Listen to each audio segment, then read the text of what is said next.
నడిచేద్దామా పిల్లలు?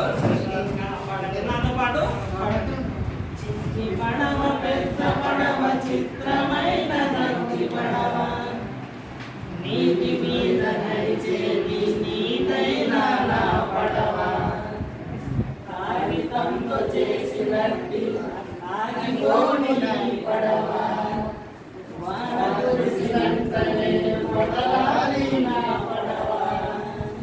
ఇప్పుడు అందరం కలిసి పాడినాం కదా, ఇప్పుడు మీరు పాడతారా? ఇంకోసారి పాడదామా? ఇంకోసారి పాడదామా? సైడ్ నుంచి పాడతారా?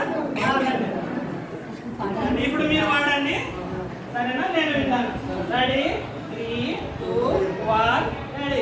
చిన్ని పడవ పెద్ద పడవ చిత్రమైన కత్తి పడవ నీటి మీద నడిచేది నీదైన నా పడవ కాగితంతో చేసినట్టి ఆగిపోని ఈ పడవ వాన కురిసినంత